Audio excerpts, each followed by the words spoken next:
Les doy la más cordial bienvenida a su programa Entérate, el espacio de difusión de las actividades institucionales, académicas y de actualización del Tribunal Electoral. Soy Roxana Noriega, comenzamos. En esta emisión continuamos con las ponencias realizadas en el panel 2, Situación de los afrodescendientes en México, Reconocimiento y Justicia. En específico, escucharemos la ponencia de Pablo Yáñez, jefe de la Unidad de Desarrollo Social de la Comisión Económica para América Latina y el Caribe, evento que tuviera verificativo en Boca del Río, Veracruz, en el marco del Foro Internacional La Discriminación Racial y Afrodescendientes en México. Al terminar esta ponencia, continuamos con la primera parte de la participación de María Fernanda Vázquez Vela, del Instituto Nacional de Antropología e Historia. Les invito a presenciar estas reflexiones acerca de afrodescendientes en México. Comenzamos. Primero, nosotros queremos ubicar la posición de la CEPAL respecto a los estudios de afrodescendencia y el diseño de políticas públicas en el marco de la propuesta estratégica que venimos planteando desde hace varios años, a la cual hizo, por cierto, referencia en la mañana el presidente de la Comisión Nacional de Derechos Humanos, que es poner en el centro de la agenda y la concepción del desarrollo de América Latina la igualdad. Y que la política pública en nuestra región debe ser una política diseñada, destinada a desmontar todas las brechas de desigualdad, exclusión y subordinación social que traban, limitan, obstaculizan el desarrollo de la región y el goce de los derechos humanos de manera integral por nuestras sociedades. En ese sentido, desmontar todas las brechas de desigualdad que se originan en la discriminación y se justifican por la discriminación es parte de la tarea estratégica de la región. Pero queremos agregarle algunos adjetivos al tema de la igualdad. Para CEPAL es fundamental el logro de la igualdad sustantiva. Es decir, no es suficiente la igualdad de oportunidades. No es suficiente que todos puedan competir en igualdad de condiciones y unos sobresalir y otros no. Se trata también de avanzar hacia la igualdad de resultados, hacia el cierre de las brechas de desigualdad y hacia la superación de todos los elementos constitutivos de la discriminación estructural. Es magnífico que haya personas provenientes de los pueblos indígenas o afrodescendientes que llegan a ocupar posiciones relevantes, pero no queremos que sean solo individuos, queremos que sean el conjunto de estas poblaciones, el conjunto de estos pueblos los que salgan adelante. No se trata de tener un caso de éxito y 100,000 gentes rezagadas, sino que se trata de cerrar las brechas de desigualdad. En ese sentido, nuestra propuesta es, sí, efectivamente, garantizar la igualdad de oportunidades, pero entender que es fundamental la igualdad de resultados, el cierre de las brechas de desigualdad. Más aún, hemos entendido que la igualdad de oportunidades solo es realmente posible cuando las brechas de desigualdad son pequeñas. Cuando los abismos sociales son enormes, la movilidad social es extraordinariamente limitada. Por así decirlo, en nuestras sociedades no es la estructura de las oportunidades la que determina la estructura social, sino a la inversa. Es la estructura social la que está determinando la estructura de las oportunidades. Y es por eso que en México en los últimos años se han venido haciendo trabajos muy importantes que señalan la alta correlación que hay entre alta desigualdad y baja movilidad social, que parece ser uno de los rasgos de la sociedad mexicana. Y planteamos la necesidad de entender la igualdad como una igualdad compleja. No es la igualdad como uniformidad, es una igualdad que se hace cargo de la igualdad básica de derechos de todas las personas, junto con el reconocimiento de las brechas de inequidad por características específicas de las personas o de los grupos sociales y que asume la diversidad como uno de los componentes de la propuesta de igualdad. A esta trilogía entre igualdad, equidad y diversidad le hemos denominado la igualdad compleja. Se trata de tener personas iguales, aunque diferentes, y en una lógica en donde las distancias entre los grupos sociales son cada vez más pequeñas. Y nos parece, y damos la bienvenida a la discusión de la afrodescendencia como un tema de discriminación y desigualdad estructural, en donde se requieren construir políticas públicas para desmontarlo. Es bien sabido que en México estamos ante un proceso de normalización e invisibilización del racismo. Incluso es un tema sobre el que no ha habido un gran debate público en México. Sigue siendo un tema que se pone debajo de la alfombra. Hay una especie de amnesia colectiva, un reconocimiento tácito de que no, en México pues no hay racismo en realidad. Cada vez que aparece un tema de este tipo pareciera que es ofensivo incluso hablar del tema. Recordemos las reacciones sobresaltadas, llamaría yo así, que se dieron en los acontecimientos aquellos con la emisión del timbre de Memín. Cuando había una oportunidad de discutir un tema, fue en realidad casi un agravio nacional lo que había sucedido, pareciendo que era una cosa inventada desde el extranjero, y eso que pudo haber sido un momento interesante de oportunidad para abrir una discusión pública sobre el tema del racismo, se dejó pasar y volvimos a este tema de la normalización y la invisibilidad. Quiero decir también que hay que hacer un ejercicio enorme para desmontar, descubrir todos estos instrumentos de normalización de una cultura racista, discriminatoria, que está no solo en las expresiones obscenas que nos manifestaba Daniel hace un rato, sino también en la conducta y los mensajes institucionales. Aprovecho un ejemplo muy sencillo y veo que hay varias personas que trabajan en los cuerpos de seguridad. Generalmente cuando las autoridades oficiales reportan un acontecimiento sin problemas, dicen saldo blanco.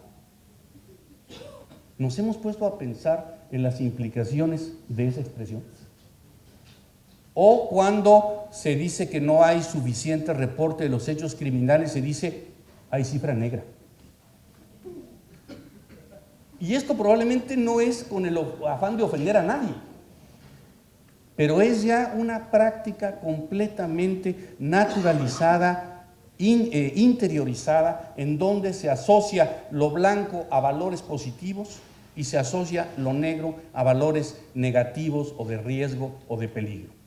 Cuando alguien está en dificultades no dice que su futuro es blanco, dice que su futuro es negro.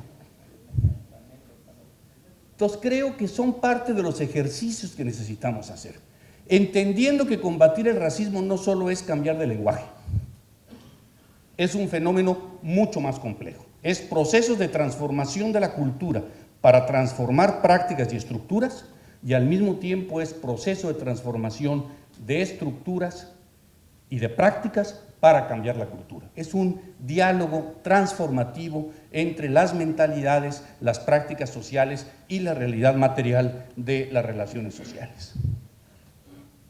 Así como se ha subrayado que hay un vínculo estrecho entre desigualdad y discriminación, tenemos que poner sobre la mesa que el racismo y la relación entre discriminación no solo son actitudes, son relaciones de poder. Y por ende hay que remontar y buscar la construcción de los elementos de transformación social que vayan modificando esas relaciones de poder. No es simplemente una actitud psicológica, una actitud subjetiva, es una realidad objetiva de condensación de relaciones sociales excluyentes que producen desigualdad y sobre todo justifican la desigualdad. Materializan, simbolizan relaciones materiales que expresan estas relaciones de desigualdad. Y en ese sentido, entender que remontar el racismo significa también remontar una mentalidad en donde toda diferencia se construye en clave de jerarquía social. La diferencia no es motor de la diversidad en muchos casos, sino alimento para la jerarquización social. Y asumir que en la sociedad mexicana hay un blanqueamiento aspiracional. Ya nos lo había señalado muy bien Daniel Ponce hace un rato, pero es evidente que si se hiciera un estudio de élites, posiciones de mando, jerarquías sociales, niveles de riqueza, niveles de ingreso, encontraríamos una correlación muy alta entre altos niveles de poder, ingreso, riqueza, con personas cuya apariencia y su presencia física corresponde mucho más a personas de carácter blanco. No sé si ustedes vieron un excelente reportaje gráfico que hizo Enrique Krause sobre Porfirio Díaz, en donde iba mostrando fotografías de Porfirio Díaz, en donde cada vez que tenía más poder o estaba más tiempo en la presidencia, se iba volviendo más blanco. Esto fue muchos años antes que Michael Jackson, por cierto. Entonces, en ese sentido, entender la complejidad ante lo que estamos, que esto también expresa un orden social y no se pueden transformar las relaciones de discriminación si no se avanza también en la transformación de este orden social. ¿En dónde estamos? 3 puntos. Creo que en este momento en México estamos en lo siguiente. Uno, me pareció excelente la exposición que nos hizo la colega del INEGI. Estaríamos empezando a lo que podríamos llamar hacia el fin del silencio estadístico. O sea, incluso comparando con otros censos y encuestas en América Latina, México ya estaba muy rezagado. En otros países, de manera más o menos sistemática, se hacía alguna pregunta o algún conjunto de reactivos para tratar de identificar a la población afrodescendiente. Por primera vez se va a hacer en México. Creo que hay que saludar que esto se esté haciendo. En algunas de las reuniones tuvimos oportunidad de participar por invitación del CONAPRED. Efectivamente no es un conteo de población de carácter censal, pero pues estamos hablando de una muestra de más de 6 millones de hogares. En muchos países es un censo, Estamos hablando de una cosa altamente representativa y hecha con no solo muy buena voluntad, sino con mucho profesionalismo, como fue expresado recientemente. Ya sabemos cuál es la pregunta, no se las voy a repetir, pero llamo la atención sobre 3 cosas. Una obviedad, la complejidad de la construcción de la pregunta. Y sí, todo el mundo al final queda satisfecho, digamos, eligiendo el segundo mejor. Es muy difícil elegir la mejor opción porque estos temas son extraordinariamente complejos. Segundo, creo que hay una gran expectativa frente a los resultados. Ya terminó el levantamiento y se está para noviembre esperando tener los resultados. Y tercero, una alerta, los desafíos y dilemas que se van a presentar para la interpretación de los resultados. Es un primer ejercicio, hay un proceso de error y avance, y en donde efectivamente va a dar para muchos elementos la interpretación de estas preguntas, pero me quiero quedar con una reflexión sobre algo que creo que estuvo presente en la presentación del INEGI, que es el tema de cuáles son las condiciones sociales, culturales, políticas, subjetivas, digamos, óptimas para los procesos de autorreconocimiento. Este es un tema mayor. En condiciones adversas en donde el autorreconocimiento está asociado a valores negativos, se producen muchísimos sesgos o muchísimas dificultades para que efectivamente la gente pueda hacer, voy a utilizar una metáfora, un autorreconocimiento previo, libre e informado. Yo creo que esto todavía hay mucho que hacer, no es tarea del INEGI, por supuesto, pero sí es tarea de crear un clima, un ambiente social, un conjunto de valores que permitan que el autorreconocimiento se haga con goce y sin temor, con convicción y sin inquietud de qué implicaciones puede tener o qué van a pensar de mí. No obstante, felicidades por este avance. Segundo, me parece que hemos iniciado un proceso de formulación inicial de políticas públicas en la materia. Y en este sentido me parece que el CONAPRED ha hecho una contribución muy importante.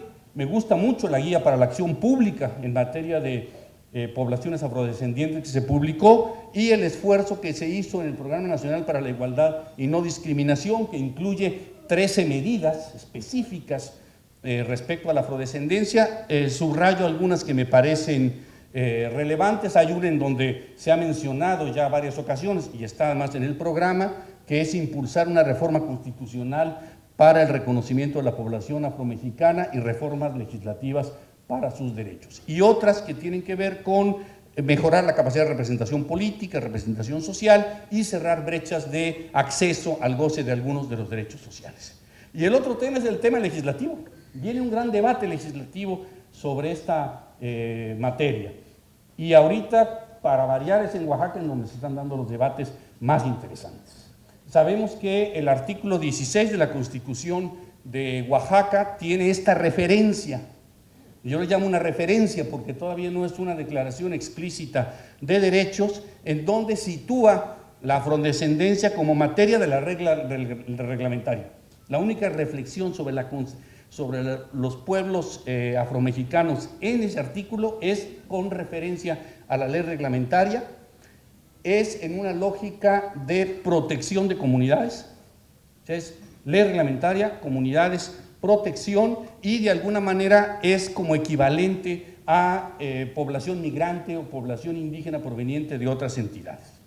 El año pasado, el gobernador del estado de Oaxaca, Gabino Cue, envió una nueva iniciativa de reforma constitucional en esta materia al Congreso del estado de Oaxaca. Ahorita está en deliberación. Es un documento muy amplio, no se los voy a resumir aquí. Lo pueden consultar en la página de la Secretaría de Asuntos Indígenas del gobierno del estado de Oaxaca, y es indicativo de este proceso de deliberación pública que se va a dar en esta materia.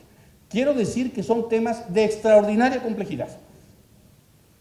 Hago referencia a los procesos de constitucionalización de derechos indígenas en México. En menos de 25 años se han hecho 2 reformas constitucionales y se ha ratificado un tratado internacional, un convenio internacional, el 169, al que ya se hizo referencia, y en materia de pueblos indígenas se hizo una reforma en el 92 y se hizo una reforma después en el 90 y en el 2001, ¿no? 2001. Y bueno, ahora el actual comisionado para el diálogo con los pueblos indígenas, el arquitecto Jaime Martínez Veloz, de la Secretaría de Gobernación, ha planteado la necesidad de una tercera reforma constitucional porque quedaron muchos temas pendientes o en discordia o en diferencia. No nos asustemos. El proceso de construcción de sujetos políticos y de sujetos de derecho es un proceso complejo de avance, retroceso, rodeo, acercamiento, como se han hecho muchos de los marcos jurídicos. Solo quiero subrayar que en el caso de la iniciativa que actualmente discute el Congreso del Estado de Oaxaca, se habla ya de el pueblo afromexicano, ya no es solo comunidades, se señalan muy en clave, eso es cierto, con lo que tienen las características de la agenda estratégica tradicional de los pueblos indígenas, territorio, formas de gobierno, formas de representación, de formas de organización social y la existencia de un pueblo que existe como culturalmente diferenciado. Se habla del derecho a la libre determinación, o sea, es una cosa compleja lo de Oaxaca, cómo se está planteando actualmente la reforma, y el desarrollo económico y social en tanto integrantes del estado de Oaxaca. Y se pasa a un elemento que puede ser importante en el debate que se va a llevar a cabo en México, que es el proceso de implementación. Uno de los grandes problemas que hay es efectivamente las brechas de implementación. México tiene un nivel de ratificación de tratados internacionales muy amplio, muy grande. Todavía hay mucho campo de mejora en lo que se refiere propiamente al proceso de implementación. Y aquí establece que los estados, el estado y los municipios deberán establecer instituciones y determinar políticas necesarias para la operación y el diseño de las políticas en esta materia de manera conjunta con los pueblos. Como les digo, esta es solo una iniciativa muy amplia, por cierto, que está ahora en manos del Congreso del Estado de Oaxaca, pero que nos indica que el terreno de la discusión cada vez es otro. Cada vez los pueblos indígenas no son solo ya objeto epistemológico, sino que se están convirtiendo en sujetos políticos y hay un proceso inicial, si se quiere, hacia su construcción como sujetos de derecho. Quiero terminar con lo siguiente. Desde nuestra perspectiva, para avanzar hacia la igualdad compleja, se requieren desarrollar también políticas complejas. ¿Y qué consideramos que deben ser estas políticas públicas complejas? Le hemos llamado las 3 R's. Políticas que impliquen reconocimiento, reconocimiento de derechos, reconocimiento de la diferencia, reconocimiento de la identidad, redistribución, es decir, poder, recursos, ingreso, riqueza, porque es muy difícil simplemente reconocer la diferencia y no hacer nada frente a la desigualdad. Es necesario integrar ambos elementos, y representación, es decir, capacidad de incidencia en la esfera pública, en la toma de decisiones. Esto, por cierto, es una propuesta nacida originalmente del pensamiento feminista. En Escalas de la Justicia, Nancy Fraser precisamente habla de estas tres dimensiones y nos parece que son una herramienta muy buena para avanzar hacia el espacio a donde queremos llegar. Y para tener representación se requiere avanzar a construir lo que otra feminista, Marcela Lagarde, ha denominado la equifonía. ¿Qué significa esto? Que todas las voces tengan el mismo volumen, que todas las voces se puedan escuchar en igualdad de condiciones. Y sabemos que esto no es así. Sabemos que incluso que en parte de los movimientos contra la discriminación hay grupos con mucho más presencia que otros, con mucha más capacidad de incidencia, organización, presencia en los medios de comunicación, en las redes sociales, etc. No es por ahora el caso del movimiento por la afrodescendencia. Y en ese sentido, la labor de las instituciones públicas es también no ser la voz de los que no tienen voz, sino ayudar a que la voz de los que sí tienen voz se escuche claro y se escuche fuerte. En ese sentido proponemos igualdad compleja y para ello políticas de reconocimiento, políticas de redistribución y políticas de representación. Creemos que es un buen punto de partida. Muchas gracias. Muchas gracias. Buenas tardes a todas y a todos. Es un gusto estar en el puerto de Veracruz. Quiero agradecer especialmente a la Comisión Nacional de Derechos Humanos, a la organización técnica de esta reunión, a su presidente, al reencuentro con Héctor Dávalos y por supuesto celebro que esté aquí con nosotros Pastor Murillo, uno de los impulsores del Decenio Internacional de las Personas Afrodescendientes, y que estén aquí personas y representantes de las comunidades afrodescendientes de la Costa Chica, de Guerrero y Oaxaca y de Veracruz. Por este puerto que hoy nos reúne, arrancados de sus culturas de origen, llegaron miles de mujeres, hombres y niños esclavizados de distintas regiones de África. Pocos y pocas mexicanas sabemos de la importancia de esta migración forzada, de los fuertes lazos que nos unen con el continente africano y de las deudas históricas y contemporáneas que tenemos con estas poblaciones. Llama la atención que por este puerto, al que llegaron por lo menos 250,000 mujeres, hombres y niños, no exista ninguna alusión, ninguna escultura, ninguna placa, ningún sitio de memoria, ningún símbolo que recuerde estos hechos. La Nueva España, hoy México, fue junto con Perú el virreinato que recibió más personas africanas durante el periodo colonial de la entonces América Hispana. Decía que alrededor de 250 mujeres, hombres y niños desembarcaron en este puerto para ser trasladados a casi todas las regiones del territorio de la entonces Nueva España, sin contar con los miles que entraron por vía del contrabando, que es difícil de estimar. La Ciudad de México, Puebla, Querétaro, Coahuila, Guanajuato, Tabasco, Michoacán, el Estado de México, Morelos, San Luis Potosí, Yucatán y prácticamente todos los estados de la República Mexicana del norte, centro y sur recibieron personas esclavizadas desde África. En minas, haciendas, ganaderas y agrícolas, obrajes, talleres artesanales y en el trabajo cotidiano como cocineras, como lavanderas, como amas de leche, como chichiguas, cuidando y atendiendo a los niños, a los mayores, a los enfermos. Las y los africanos y sus descendientes, esclavizados y libres, fueron fundamentales para el desarrollo económico, social y cultural de nuestra sociedad. Provenientes de Senegambia, de África Central y Oriental y pertenecientes a culturas diversas, ricas, mandingos, wolof, brans y bantús se convirtieron desde su esclavización en negros, mulatos o pardos, como parte del menosprecio a sus orígenes y sus características particulares y como estrategia de olvido hacia su pasado, Todavía en México desconocemos que estos llamados negros y mulatos de muchas regiones de la República Mexicana no son así porque sean extranjeros o porque los haya quemado muy fuerte el sol, como me lo han explicado muchos jóvenes de la Costa Chica, sino por esta migración tan significativa, tan importante durante el periodo virreinal. Quisiera hacer muy rápidamente, y espero que me dé tiempo, algunas consideraciones históricas muy generales para entender la situación de las personas afrodescendientes en nuestro país. A pesar de las desigualdades que caracterizaron a la sociedad novohispana y de la sumisión y maltrato que conllevó la esclavitud, existieron posibilidades para que las personas esclavizadas obtuvieran la libertad y con ello mejores condiciones de vida. Es importante hacer notar que los matrimonios entre diferentes grupos no fueron prohibidos durante el periodo virreinal.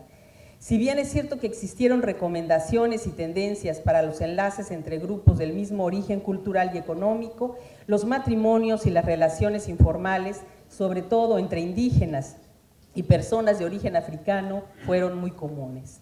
Ello explica, entre otras cosas, por qué la esclavitud se heredaba a través del vientre materno, y entonces los hombres esclavizados preferían unirse con mujeres libres y las esclavas con hombres de más recursos económicos para asegurar la libertad de sus hijos o por lo menos posibles mejores condiciones de vida. Hay que recordar que en Estados Unidos, por ejemplo, los matrimonios entre distintos grupos se permitieron hasta 1968. También esta convivencia e intercambio fue posible porque el color de la piel, y esto es importante, y la construcción de lo que conocemos como raza, no había alcanzado las dimensiones y explicaciones científicas que adquirieron hacia mediados del siglo XVIII. Este proceso de intercambio entre grupos explica además por qué el fenotipo de las y los africanos no es tan visible en México como en otros países de América Latina y por qué las expresiones culturales se han recreado y transformado con el intercambio de otras culturas. Estaba oyendo hace un momento que no había rasgos culturales propios de las comunidades de los pueblos afromexicanos. Una mentira completa. Hay muchísimas expresiones culturales propias de las comunidades afrodescendientes y hasta incluso hay un idioma. Los mascogos hablan una lengua. Fue así que los africanos y afrodescendientes tuvieron capacidad de movilidad económica y ocuparon puestos destacados como pintores, milicianos, comerciantes, funcionarios, líderes insurgentes y hasta presidentes. Fue a partir del siglo XVIII, pero sobre todo a lo largo del siglo XIX, con la influencia de las ideas científicas sobre la especie humana y la creación de los postulados sobre las diferencias raciales, que comenzaron a divulgarse los prejuicios racistas y el racismo.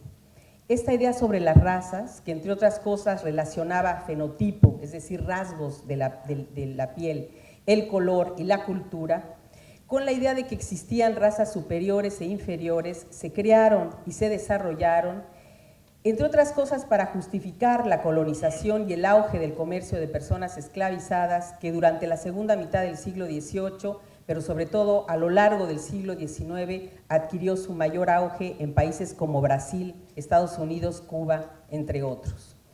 A muchos antropólogos, especialmente estadounidenses, interesados en el tema de racismo y poblaciones afrodescendientes, pero también antropólogos mexicanos que poco conocen de la historia, no han entendido estos procesos complejos que ha vivido la sociedad mexicana y por ello tampoco entienden las características del racismo en México. El siglo XIX, periodo de la conformación del Estado-Nación, estuvo íntimamente vinculado con la exaltación del mestizaje, del racismo y del olvido de la importancia de la población afrodescendiente en México. Fue entonces cuando comenzó el menosprecio y el silencio sobre su importancia. A lo largo del siglo XX, esta idea se incrementó con otros matices. A pesar de que Gonzalo Aguirre Beltrán, pionero de los estudios sobre las poblaciones afrodescendientes en México, llamó la atención sobre estos aportes económicos, sociales y culturales, ofreció testimonio sobre su importancia demográfica, que llegó a ser los africanos y sus descendientes ocuparon el segundo lugar en la población demográfica de la sociedad virreinal. Por eso, como bien decía Daniel Ponce, esta idea de la tercera raíz ya es polémica porque sabemos que fueron, por lo menos en la segunda raíz y en muchas partes fueron el grupo más importante, el primero.